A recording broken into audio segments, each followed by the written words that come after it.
अच्छा, बैंकिंग की तरफ अगर हम आ जाते हैं, बैंक्स में अपना आपको क्या लगता है कि म्यूचुअल फंड्स या फिर बहुत सी स्कीम्स निकलती हैं, do you believe in that? Yes I think it's a very good investment option, but आपको वो सिर्फ टैक्सेशन का एस्पेक्ट देखना चाहिए, बिकॉज अभी आई थिंक टैक्स रूल्स जो है ना वो अमेंड करते रहते हैं और अब रेट भी कम हमारा वो टैक्स रेट्स बढ़े, प्रॉफिट रेट्स कम हो रहे हैं, तो वो आपको जरा मैनेज करना पड़ता है। Otherwise I think mutual funds, term deposit रिसीव्स and all these are good investment options for people too. Term deposit receipt मुझे नहीं पता, वो TDR short term deposit 3 months 6 months 1 year, इस तरह से ना उसको थोड़ा सा एक्सप्लेन करें ताकि पीपल शुड नो। उसमें ऐसे होता है कि आप एक अमाउंट ले लें और आप एक फिक्स टेन्योर के लिए बैंक के साथ रखवा दें, तो आपको एक ना interest rate like profit rate, अगर आप इस्लामिक बैंक में रखवा रहे हो तो नेचुरली उसको प्रॉफिट रेट क्योंकि अब तो कन्वेंशनल अलग है, इस्लामिक अलग है, थैंकफुली इस्लामिक आ गया है, बट उसमें भी मैं बार बार कहती हूँ कि बड़ी डिबेट है, उसको बड़ा मैं पूछ के करती हूँ कि ये हो सकता है या नहीं हो सकता। बट आई फील कि अगर किसी शरिया एडवाइजर ने उनको कह दिया कि इस्लामिक है,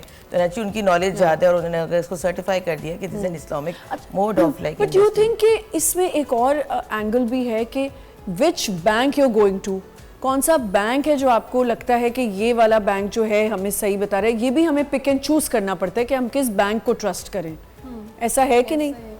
उसकी क्रेडिट रेटिंग आपको देखनी होगी। एक्सपेक्ट करूंगा जो उन्होंने TDR एक्सप्लेन किया ना, बहुत अच्छी चीज़ है ये। अच्छा देखिए, एक उसूल याद ना इन्वेस्टमेंट का, वो ये है कि लिक्विडिटी और प्रॉफिटेबिलिटी का इन्वर्स रिलेशनशिप होता है।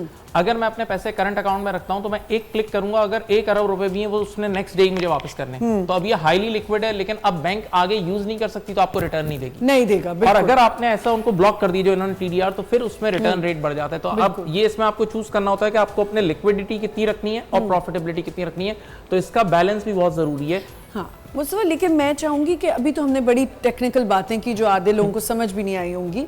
मैं चाहती हूँ कि आप थोड़ा सा ये बताएं कि अपनी फाइनेंसेस को हम यूज़ कैसे कर सकते हैं। अगर एक बंदा लेट्स सपोज उसकी 100,000 सैलरी है, उसने उसमें किस तरह बचत करनी है, कैसे यूज़ करना है, ये मुझे बताएं। देखें, एक चीज़ बहुत अहम है कि लोग ये करते हैं, दुनिया भर के लोगों की रूटीन ये होती है कि जो आपकी सैलरी होती है ना, उसमें से एक्सपेंसेस लेस करके फिर सेविंग निकालते हैं। मैं अक्सर कहता हूं, मैंने इस पे कुछ शोज भी किए हैं कि आप सैलरी में से पहले सेविंग लेस करके फिर एक्सपेंसेस करें, नहीं सेविंग को आपने मस्ट करना है, क्योंकि अगर आपने सेविंग की है तो आप अल्टीमेटली इन्वेस्टमेंट कर पाएंगे।